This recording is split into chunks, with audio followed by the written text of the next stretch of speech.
Assalamualaikum warahmatullahi wabarakatuh. Perkenalkan, nama saya Rois Muntaskas Supan dengan NIM 72114191106. Di sini kita akan membahas mengenai bab 10, yaitu implikasi etis dari teknologi informasi. Moral, etika, dan hukum. Moral adalah tradisi kepercayaan mengenai perilaku yang benar dan yang salah. Sedangkan etika, sekumpulan kepercayaan, standar, atau teladan yang mengarahkan yang merasuk ke dalam seseorang atau masyarakat.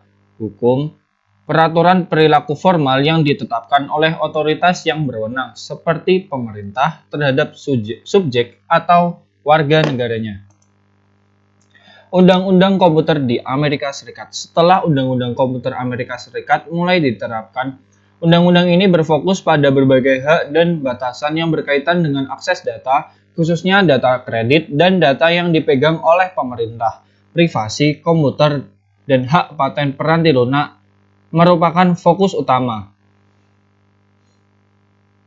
Paten peranti lunak. Pada bulan Juli 1988, Pengadilan Bandung Federal Amerika Serikat memutuskan bahwa proses bisnis harus dipatenkan. Kasus ini kemudian dikenal dengan State Street Decision.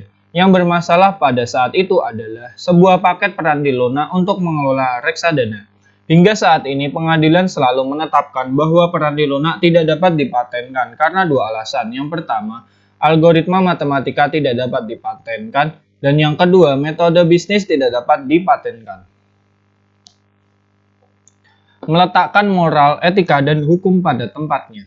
Penggunaan komputer di dunia bisnis diarahkan oleh nilai moral dan etis manajer, spesialis informasi dan pengguna, serta hukum yang berlaku. Hukum adalah yang termudah untuk diinterpretasikan karena bersifat tertulis, tetapi etika tidak terdefinisi. Kebutuhan akan budaya etika. Opini yang dipegang secara luas di dunia bisnis adalah bahwa bisnis merefleksikan kepribadian dari pimpinannya. Di masa kini, CEO perusahaan memiliki pengaruh yang amat penting pada organisasinya sehingga masyarakat cenderung memandang perusahaan tersebut seperti CEO-nya. Keterkaitan antara CEO dengan perusahaannya merupakan dasar untuk budaya etika. Manajemen tingkat atas harus memimpin melalui contoh. Perilaku ini disebut dengan budaya etika.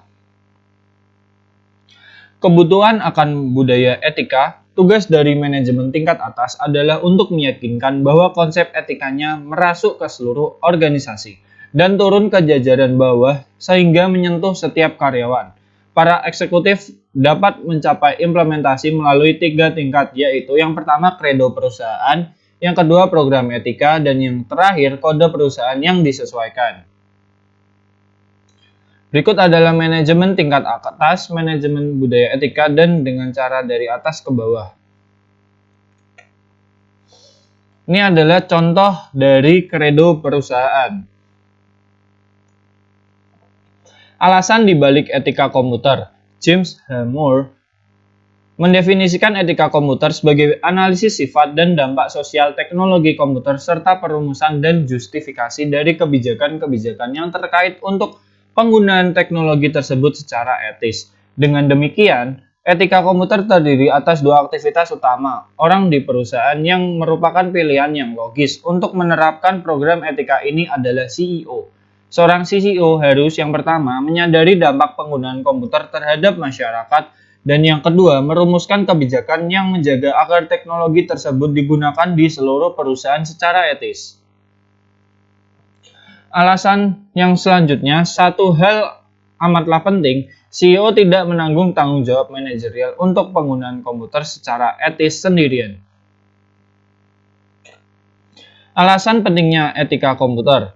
James Moore mengidentifikasi 3 alasan utama di balik minat masyarakat yang tinggi akan etika komputer. Yang pertama, kelenturan secara logis, yang kedua, faktor transformasi, dan yang terakhir, faktor ketidaktampakan.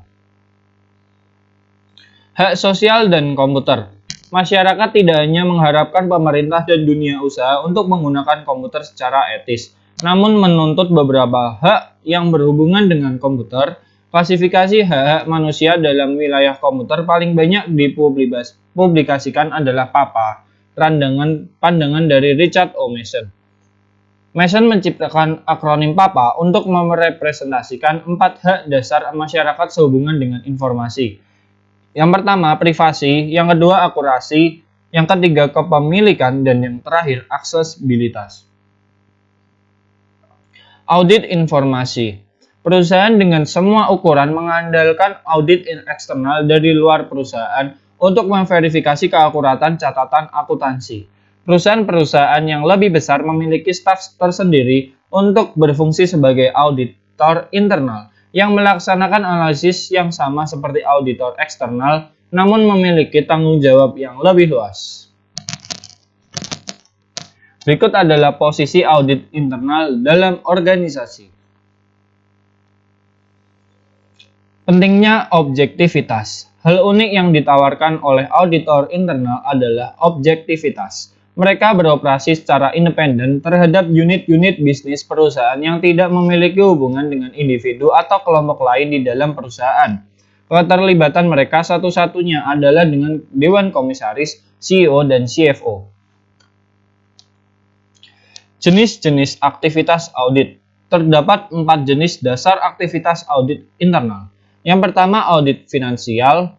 Yang kedua, audit operasional. Yang ketiga, audit berkelanjutan. Dan yang terakhir, desain sistem pengendalian internal. Berikut adalah biaya memperbaiki kesalahan desain meningkat seiring berlangsungnya masa siklus sistem. Kode etik dan praktik profesional rekayasa perandi lunak. Kode ini mencatat pengaruh pentingnya yang dapat diterapkan pada ahli perandi lunak pada sistem informasi dan terdiri atas ekspektasi di 8 hal penting. Yang pertama, masyarakat. Yang kedua, klien dan atasan. Yang ketiga, produk. Yang keempat, penilaian. Yang kelima, manajemen. Yang keenam, profesi. Yang ketujuh, kolega. Dan yang terakhir, diri sendiri. Berikut adalah topik yang dicakup oleh kode etik dan praktik profesional rekayasa perandi lunak ACM. Pendidikan etika komputer. Pendidikan edukasi formal dalam etika komputer tersedia dari beragam sumber. Yang pertama, mata kuliah di perguruan tinggi. Yang kedua, program profesional. Yang ketiga atau yang terakhir, program edukasi swasta. Etika dan CEO. CEO dapat memenuhi ekspektasi pelaporan keuangan dengan cara mengikuti program yang mencakup hal-hal berikut. Yang pertama, mencapai tingkat pemahaman yang lebih baik akan pemahaman prinsip-prinsip akuntansi. Yang kedua, mempelajari sistem informasi yang menyelesaikan laporan keuangan dan mengambil tindakan perbaikan. Yang ketiga, mendidik eksekutif perusahaan mengenai sistem-sistem keuangan. Yang keempat, mengidentifikasikan ke dalam sistem informasi alarm yang memperingatkan eksekutif terhadap aktivitas yang membutuhkan perhatian. Yang kelima, secara aktif berpartisipasi di dalam memberikan informasi keuangan kepada elemen lingkungan. Dan yang terakhir, mengendalikan dengan ketat keuangan yang dihabiskan untuk sumber daya informasi.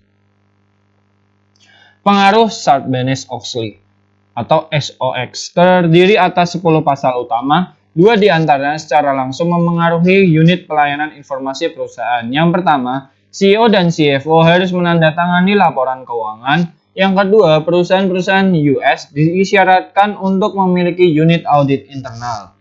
Jika CEO dan CFO harus menandatangani keuangan perusahaan, maka CEO dan pelayanan informasi harus memberikan informasi keuangan yang memiliki relevansi, keakuratan, ketepatan waktu, dan kelengkapan. Yang selanjutnya ini adalah SOX 404. Agar memenuhi persyaratan pengendalian yang diwajibkan oleh SOX, seseorang CEO harus menjaga agar pengendalian seperti ini berada di dalam sistem selama proses perancangan sistem. Aktivitas perancangan harus mencakup yang pertama, identifikasi sistem yang memainkan peranan dalam pelaporan keuangan. Yang kedua, identifikasi risiko yang dihadapi sistem ini. Yang ketiga, mendesain pengendalian yang mengatasi risiko ini. Yang kelima, yang keempat, mendokumentasikan dan menguji pengendalian tersebut. Yang kelima, mendokumentasikan dan menguji pengendalian tersebut. Dan yang keenam, memonitor efektivitas pengendalian sebagaimana dibutuhkan.